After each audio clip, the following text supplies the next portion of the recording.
Gênesis capítulo de número 28, versículo de número 18.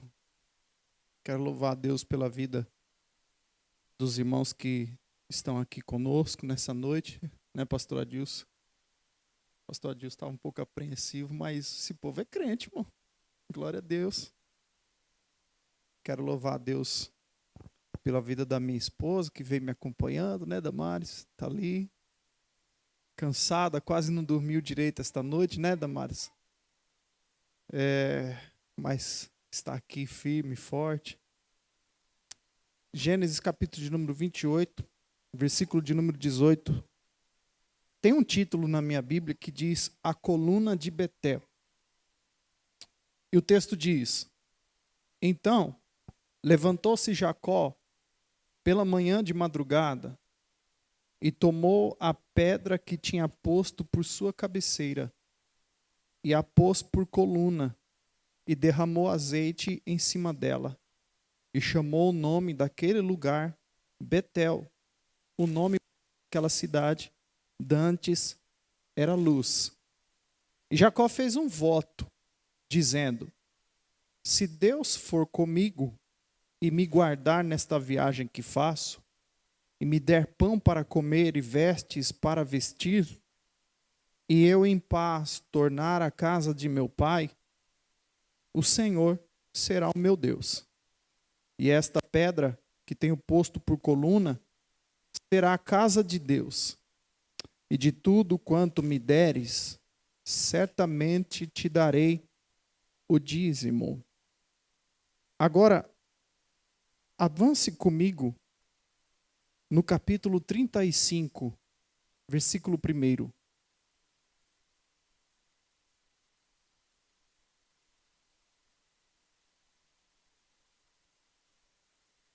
Diz assim o texto. Tem um título também na minha Bíblia, talvez na maioria de vocês também tenha. Deus manda Jacó a Betel a levantar um altar. Sim ou não? Diz assim: Depois disse Deus a Jacó: Levanta-te e sobe a Betel e habita ali e faz ali um altar ao Deus que te apareceu quando fugiste diante da face de Esaú, teu irmão. Então, disse Jacó à sua família e a todos os que com ele estavam: Tirai os deuses estranhos que há no meio de vós, e purificai-vos, e mudai as vossas vestes, e levantemo-nos e subamos a Betel, e ali farei um altar ao Deus que me respondeu no dia da minha angústia e que foi comigo no caminho que tenho andado. Somente até aqui essa leitura para a nossa meditação nessa noite. Meus irmãos, eu estava ontem conversando com o pastor Adilson. Fui ali na casa dele, estava devendo uma visita para ele ali, e passamos um tempinho ali conversando, né? E eu estava compartilhando essa passagem, né?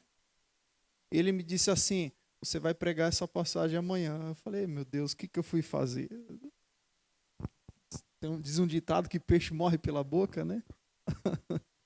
Mas é muito bom compartilhar. É muito bom, é muito gostoso compartilhar aquilo que Deus tem comunicado ao nosso coração.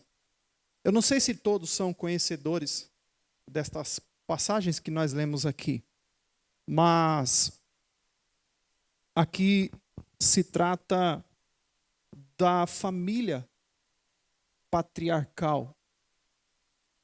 Aqui nós, no livro de Gênesis, passamos por Abraão, que ouviu a voz de Deus. Nós conhecemos ele como o pai da fé, porque ele ouviu a voz de Deus e não só ouviu, mas obedeceu.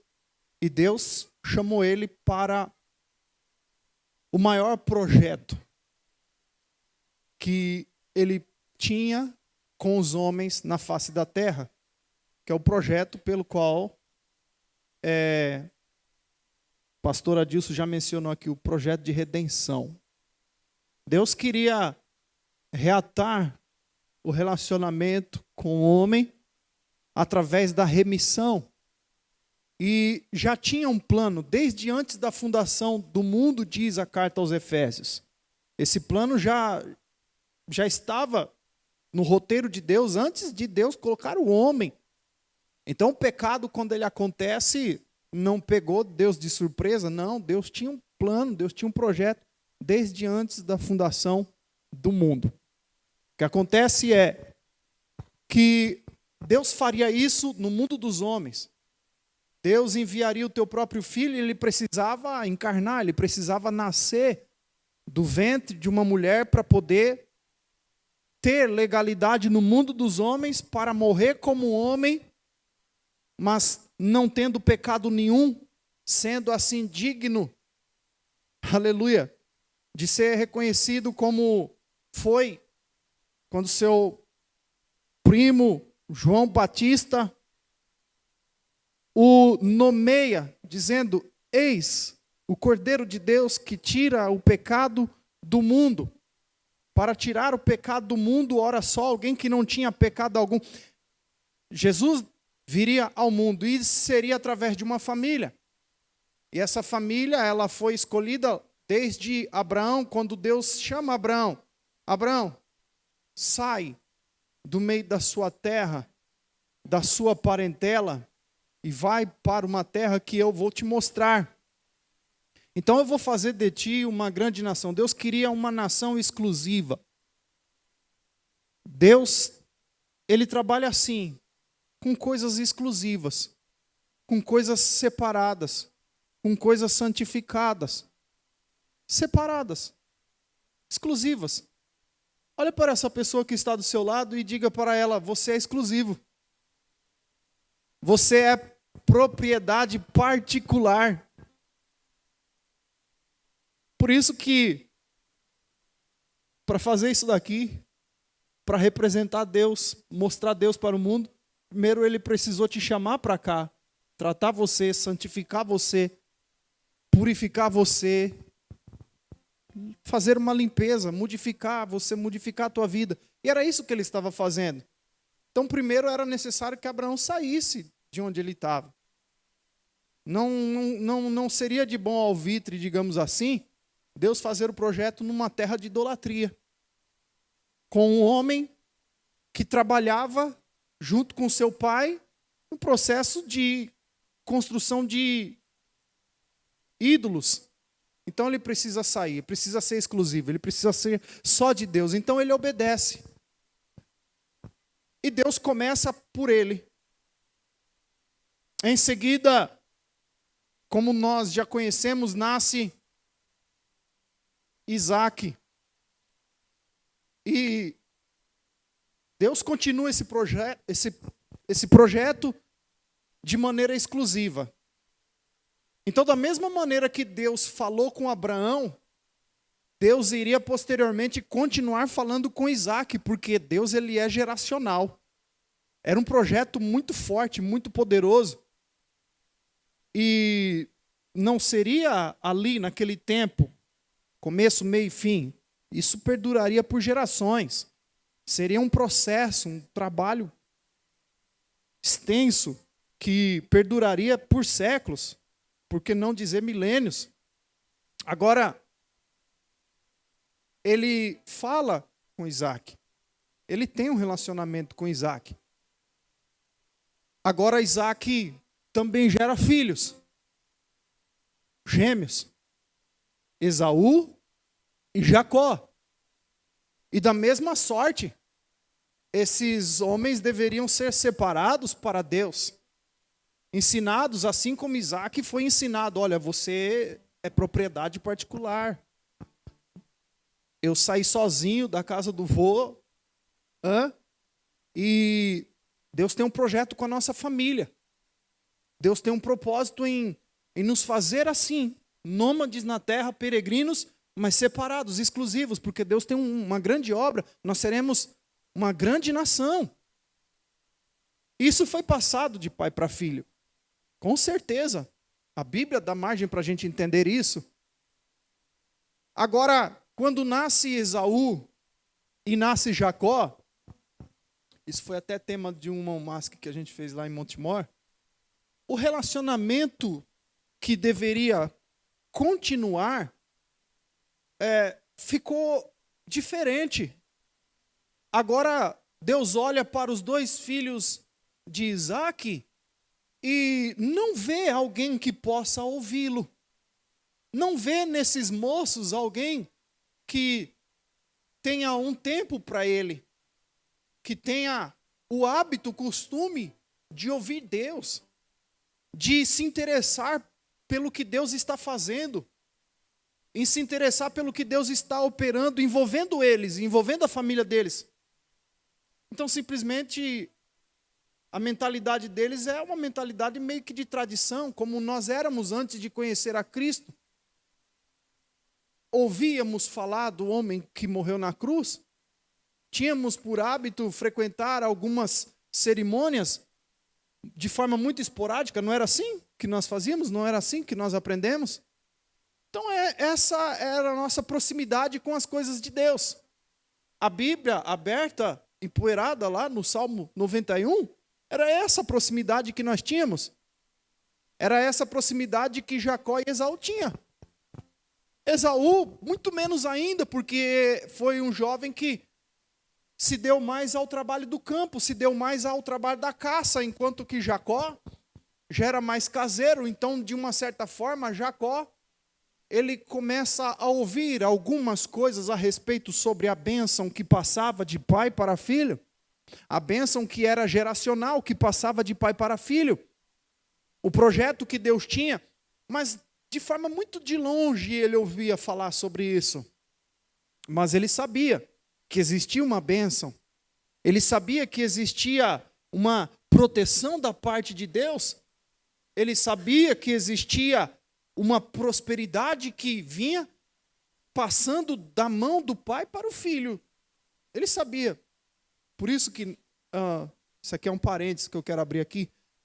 Você, pai, chefe de família, você tem um poder nas mãos, aleluia, de estender as suas mãos sobre a sua casa, sobre todos aqueles que estão debaixo da sua tutela familiar e espiritual. O ambiente onde você pisa, você é responsável pelo ambiente espiritual por onde você pisa.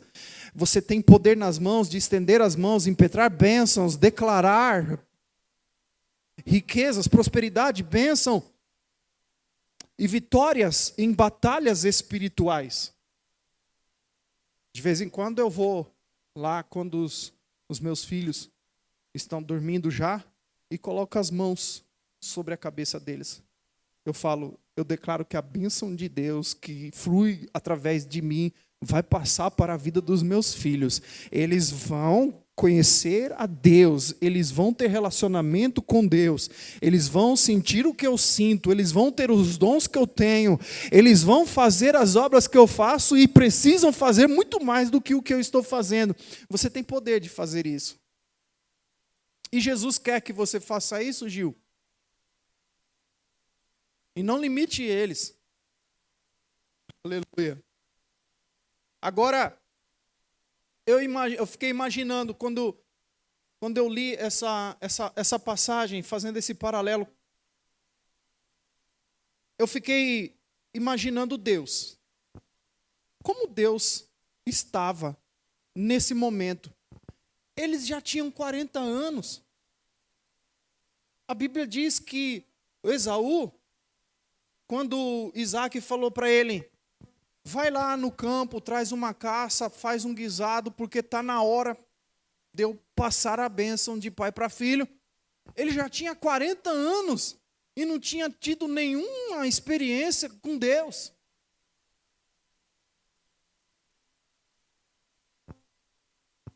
Jacó, da mesma idade, eram gêmeos, né? Não tem como errar. 40 anos nas costas e não tinha tido uma experiência com Deus, Marcos. Mas o pouco que ele ouviu falar acerca das coisas de Deus o fez tomar um certo interesse.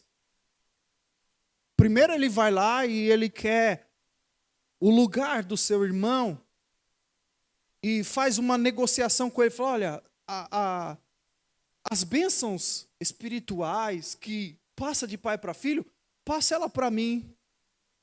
Um dia que o seu irmão vinha de uma temporada de caça, cansado, com fome, ele oferece um prato bem feito, bem saboroso. Fala assim, ó, tá aqui, ó, come, não precisa nem perder tempo de preparar, tá aqui. Mas me dá a sua primogenitura.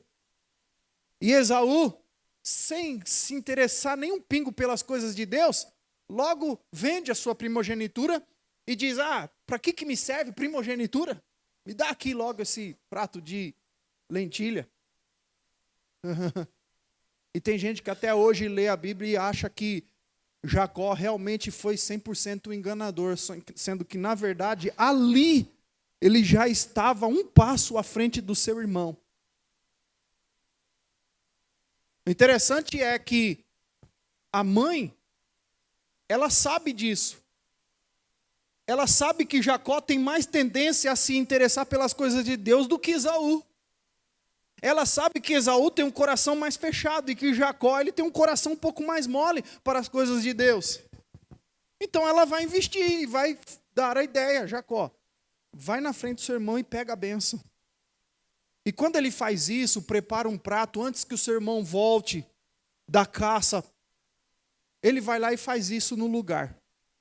E recebe a bênção no lugar do seu irmão mais velho. Jacó agora fica sabendo que o seu irmão ficou enfurecido com esse negócio. Interessante que as pessoas só dão valor nas coisas depois que perde, não é verdade?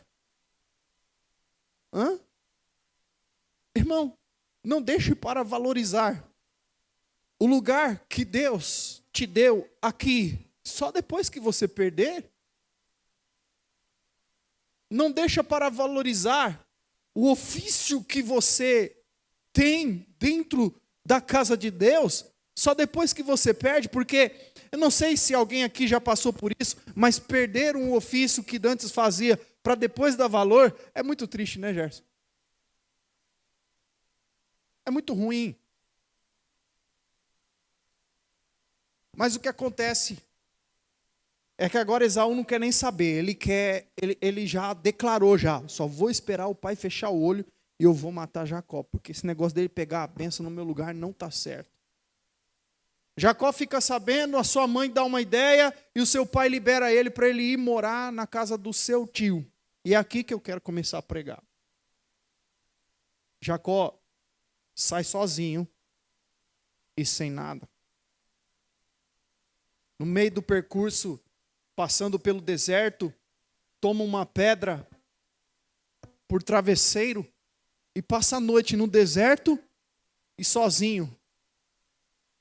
Ali no 28 não vai falar, mas no 35 diz que foi uma noite angustiante, que foi um momento de fuga, de angústia. Ele estava angustiado porque ele estava sozinho, correndo risco e estava indo morar de favor.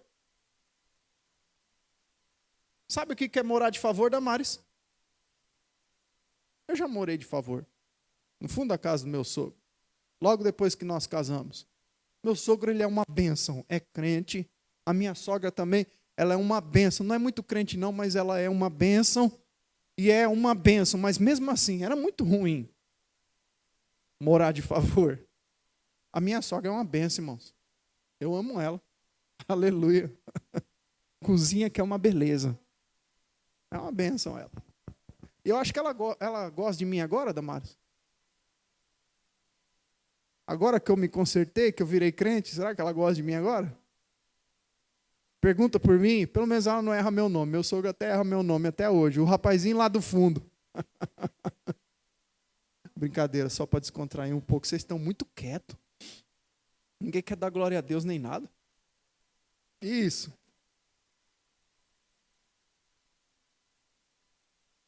Quantos aqui sabem o que é morar de favor, o que é passar uma noite de angústia, o que é não dormir direito? Mas naquela noite em que ele estava fugindo sozinho, ele teve um sonho. E foi uma visão, não foi bem um sonho, foi uma visão. E a visão que ele teve, pastor Adilson, era de uma escada muito grande. Aleluia. É gostoso sonhar, viu, irmãos? Estou pregando aqui. E eu estou me lembrando de alguns sonhos que Deus me deu. E é muito gostoso sonhar. Aleluia. E é muito bom saber, ter o discernimento que é algo que vai acontecer. Que é algo que só tem a data, o tempo certo para acontecer, mas vai acontecer. Aleluia. Quantos aqui têm sonhos que Deus deu? Ele é fiel para cumprir. Edu, Deus é fiel para cumprir. Amém? Glória a Deus. Eu estou pregando aqui, eu falei que era só meia hora, né, pastor? Já está acabando o tempo já. Mas enfim, foi uma noite de angústia. Mas esse sonho era interessante, os anjos de Deus subiam e desciam. O que é isso? E Deus falou com ele naquela noite, dizendo: ei, rapaz, eu sou o Deus do teu pai. Eu sou o Deus do teu pai e o Deus do teu avô. E eu tenho uma coisa com vocês. Era como se Deus estivesse dizendo: acorda, rapaz, tem um projeto em andamento, você é a geração de Abraão, você vai dar continuidade a este projeto, aleluia, você precisa entrar para dentro deste projeto, você precisa entender o seu lugar. Oh, meu irmão, nós temos uma palavra sobre a nossa vida, pastor Adilson. A irmã Carla Castro foi usada por Deus naquela noite do encontro ali, naquela sexta-feira, que nós iríamos tomar territórios. Agora eu preciso me colocar dentro deste projeto, entender qual que é o meu lugar. Oh, aleluia. Olha que benção, rapaz. Eu preciso colocar pelo menos uns 10, 15 desse daqui. Aleluia. Então ele acorda daquele sonho e fala: uau, esse lugar não é outro lugar senão casa de Deus. Deus esteve aqui o tempo todo e eu não percebi. Existem pessoas assim, são chamados por Deus, fazem parte dos planos de Deus, tem o seu nome, aleluia, dentro dos planos de Deus, mas não estão percebendo Deus todos os dias na sua vida, operando, guardando, dando livramentos, trabalhando em teu favor, comissionando anjos que sobem e descem todos os dias para te guardar, para te dar livramento.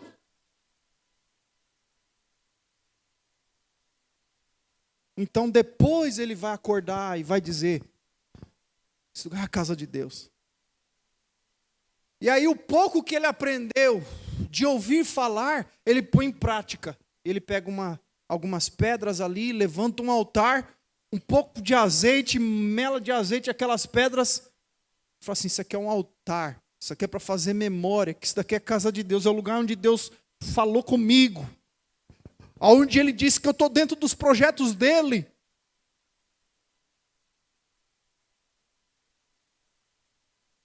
E aí ele faz um voto, diante daquele altar, diante daquele memorial. Diga comigo, memorial. Lugar de se lembrar, lugar de reconhecimento. Pessoas entraram aqui por essas portas porque entendem, isso aqui é lugar de memorial. E tem pessoas que foram chamados para esse lugar de memorial. Pessoas que de forma voluntária saíram de onde estavam porque entendem, tem um memorial lá e eu vou lá participar desse memorial. Outros foram chamados para esse memorial. Foram chamados. Rapaz, venha para o memorial. E o voto dele?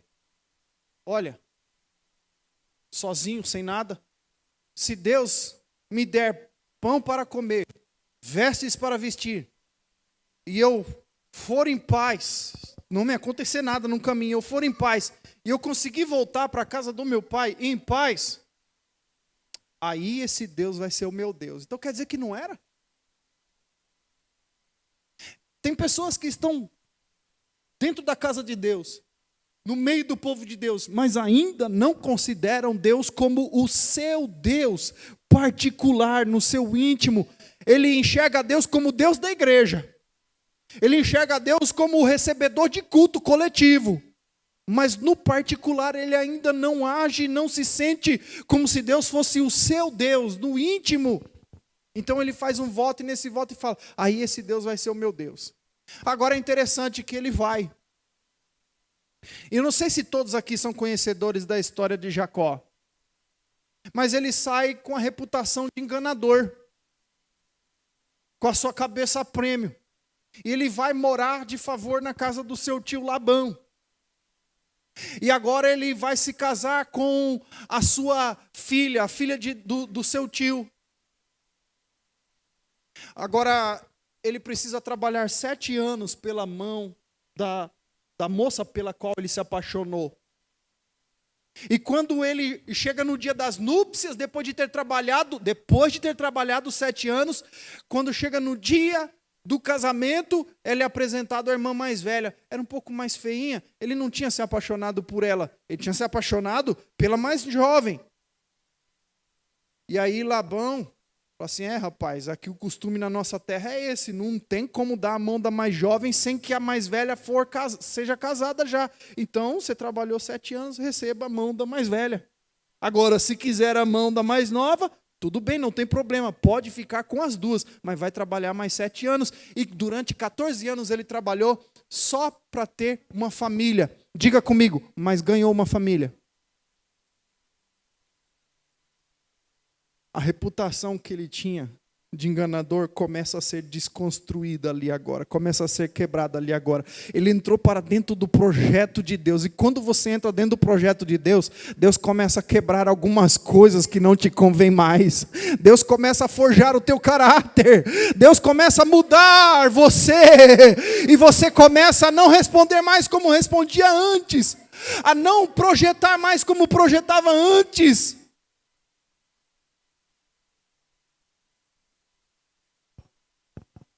Agora, quem sabe um momento ele pensa, eu enganei meu irmão, estou aqui, e agora eu fui enganado também. Mas tá bom, vamos trabalhar. É assim, irmão. Aleluia. É o processo. O Isaac, pai de Jacó, também passou por um processo. Quando Abraão morre, ele agora está ali dentro do projeto de Deus e ele vai ser tratado também. Ele vai, cava um poço, acha águas puras, e aí vem os inimigos e tomam aquele poço e falam, esse poço aqui é nosso, rapaz. Ele vai, cava outro poço, dá trabalho fazer poço ou não? Se hoje dá trabalho, imagina naquele tempo. E contenderam com ele mais uma vez, e tomaram de novo o poço só da terceira vez, o terceiro poço que ele cava, que ele vai ficar em paz. Foi um processo. Agora, ele vai trabalhar mais seis anos para construir o dele. Até agora ele só trabalhou para o tio, mas agora ele vai trabalhar mais 6 anos só para ter o dele. Mas a Bíblia ela é maravilhosa, ela diz que como ele estava trabalhando certinho, mesmo sendo enganado, Deus foi com ele de maneira que quase todo o rebanho do seu tio passou a ser dele. Eles fizeram um combinado. Todos os salpicados, emalhados, os manchados, vai ser do Jacó. E todos os de cor única, sem mancha, nem nada, vai ser de Labão. Só começou a nascer do jeito que eles combinaram para o lado de Jacó. E os mais fortes que gerava. E o rebanho de Labão começou a ficar fraquinho, franzininho, não gerava mais. De maneira que ele teve que sair agora da terra do seu tio, porque não ia caber mais. Agora ele vem voltando, fazendo a peregrinação inversa, voltando para a casa do seu pai. E no caminho, ele tem um encontro com Deus no Val de Jaboque. Ele luta com o anjo do Senhor. Ele quer a bênção, mas agora ele quer do jeito certo. Ele se agarra a um anjo que aparece num particular que ele teve e fica ali a madrugada inteira. Não, eu quero a minha bênção, mas eu quero do jeito certo. E o Senhor dá a bênção para ele, toca na coxa dele e ele fica manco, fica marcado. Todo mundo que tem um encontro com Deus sai com alguma marca. Aleluia. E agora no caminho, ele fica sabendo que o seu irmão que queria matar ele, há anos atrás, estava vindo de encontro com ele. E agora? Agora ele vai na frente. Ele saiu de lá poderoso. Ele podia fazer uma guerra, ele podia armar uma guerra, ele saiu com pessoas ao teu favor. Não, mas não é o mesmo Jacó mais. Quando ele vê o seu irmão de longe, o seu irmão mais velho, ele faz um sinal de que ele é diferente agora. O irmão dele. Eu sou teu servo. Aí ele anda mais um pouquinho. E de novo, eu sou teu servo. Os dois se abraçam. Jantam juntos. Aleluia. Houve paz. Sabe quem promove essa paz? Aleluia. É o Espírito Santo de Deus que promove essa paz, meu irmão. Ele aplaca a ira do adversário. Ele vai na nossa frente. O nosso escudo, o nosso galardão. Passado algum tempo, no capítulo de número 35, é onde eu quero fechar essa minha mensagem. Depois, vírgula, disse Deus. Depois do quê? Depois de ter acontecido muita coisa. Levanta-te, sobe a Betel e habita ali. Aleluia. Faze um altar ao Deus que te apareceu quando fugiste diante da face de Esaú, teu irmão. Eu fiquei lendo esse texto aqui. Eu fiquei imaginando. Quando Deus falou para ele, vai para Betel. Lá no capítulo 28. Agora no capítulo de número 35. A Bíblia fala só agora no capítulo 35 sobre Betel de novo. Mas nesse meio período aconteceu muita coisa. O que aconteceu? Deus deu pão, veste e guardou Jacó? Não, fez muito mais. Fez muito mais. Deus não deu só. Ele fez um voto com Deus. E o voto era pão para comer, veste para vestir. Sim ou não? Não deu só pão para comer e veste para vestir. Irmão, Deus, Ele é poderoso para fazer por mim, por você, muito mais do que eu e você espera. Muito mais do que eu peço. Muito mais do que eu espero. Olha, a minha esposa, no ano de 2009, ela buscou o Senhor. Eu era um dependente químico, usuário de crack. E ela procurou o Senhor, ela buscou a Deus, se reconciliou com o Senhor. Foi chamada para atuar lá na igreja. E me convidou para participar, e foi num desses convites que eu fui, aceitei o convite, aceitei a Cristo. E o pastor daquela época disse para ela, na minha frente, está vendo, irmã Damares?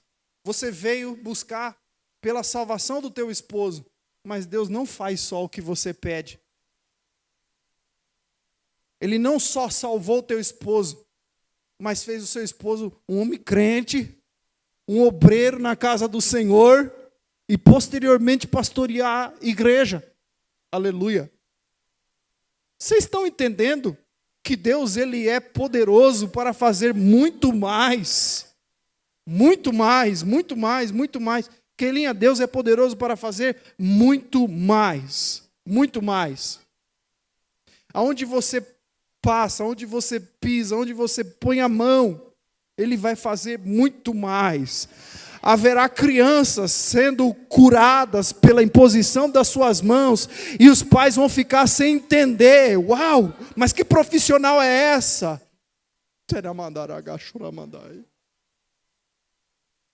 Ande calamandaragai.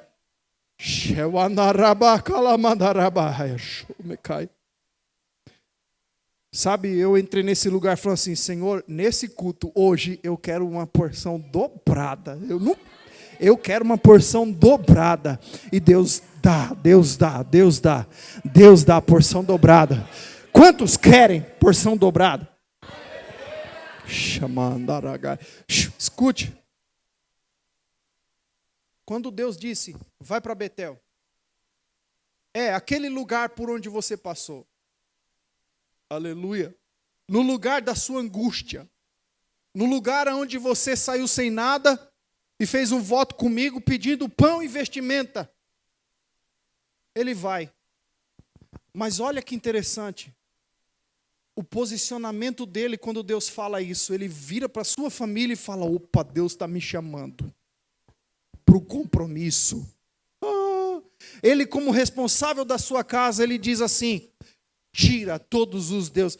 Tem servos aqui, não é sangue do sangue, mas tira todos os deuses estranhos do meio de vocês e troca as suas roupas, troca as suas vestimentas, porque nós iremos nos encontrar com Deus que me apareceu em Betel no dia da minha angústia. Olha, não, é sério. Capítulo 35. Aleluia. Assim chegou Jacó à luz que está na terra de Canaã, ele e todo o povo que com ele havia. E edificou ali o altar, e chamou aquele lugar El Betel, porquanto Deus ali tinha manifestado quando fugia diante da face de teu irmão.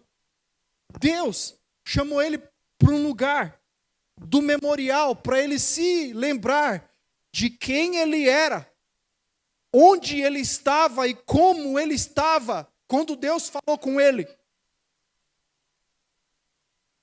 Olha para esta mesa e lembre-se hoje quem você era, onde você estava e como você estava, irmão Carlos, quando o Senhor te chamou para a sua graça. É dia de memorial e de nos lembrar. Quando Deus fala, vai para Betel, o que significa Betel para você? Lugar de reconhecimento, lugar de se lembrar onde nós estávamos, e como nós não éramos e não somos dignos, fomos transformados em alguém digno pela justificação, pelo sangue de Jesus, mas não éramos dignos, estávamos longe, estávamos distantes. Lembre-se nessa noite onde você estava, Rosana, quem você era.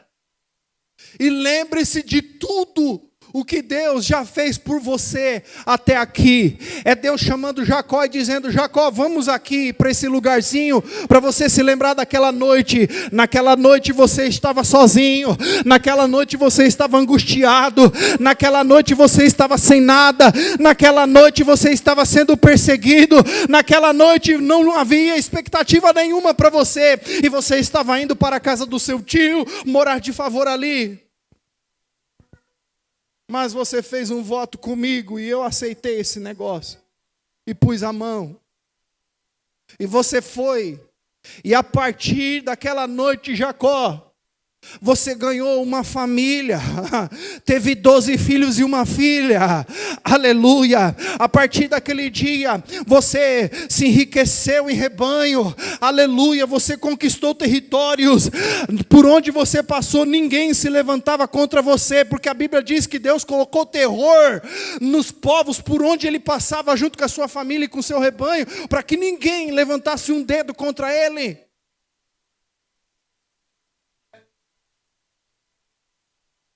Vamos, Jacó, para um lugar chamado Betel, porque ali você vai se lembrar quem você era, que você não tinha nada, e tudo o que eu fiz por você. Mas ainda existia uma coisa, um problema, para voltar para a casa do pai dele, tinha um irmão, mas lembre-se, aleluia, que eu dei paz, entre você e Esaú, teu irmão, eu dei paz. Não há mais nada, Jacó, que te impeça de ser agora o meu representante nesta terra. Não há nada que te impeça de dar continuidade e sequência ao projeto que eu tenho.